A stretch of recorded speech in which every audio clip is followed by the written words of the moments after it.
The Honorable Governor to administer the oath of office and secrecy to the Honorable Chief Minister.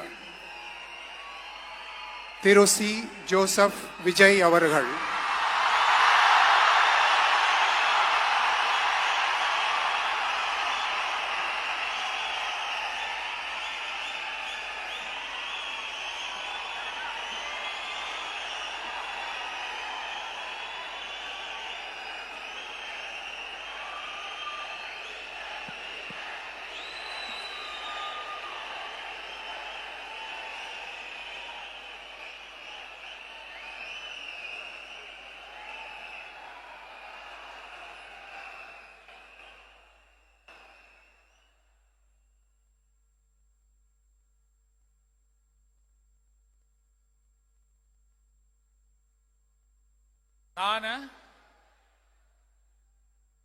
C. Joseph Vijay எனும் நான்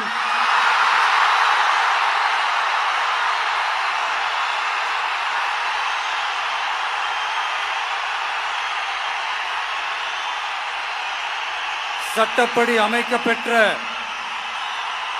இந்திய அரசியல் அமைப்பின்பால் உண்மையான நம்பிக்கையும் மாறா பற்றும் கொண்டிருப்பேன் என்றும் இந்திய நாட்டின் ஒப்பில்லாத முழு முதல் ஆட்சியையும் ஒருமையையும் நிலை நிறுத்துவேன் என்றும் தமிழ்நாட்டு அரசின் முதலமைச்சராக உண்மையாகவும் உளச்சான்றின்படியும் என் கடமைகளை நிறைவேற்றுவேன் என்றும் அரசியல் அமைப்பிற்கும் சட்டத்திற்கும் இணங்க அச்சமும் ஒருதலை சார்பும் இன்றி விருப்பு வெறுப்பை விலக்கி பலதரப்பட்ட மக்கள் அனைவருக்கும் நேர்மையானதை செய்வேன் என்றும் ஆண்டவன் மீது ஆணையிட்டு உறுதிமொழிகிறேன்.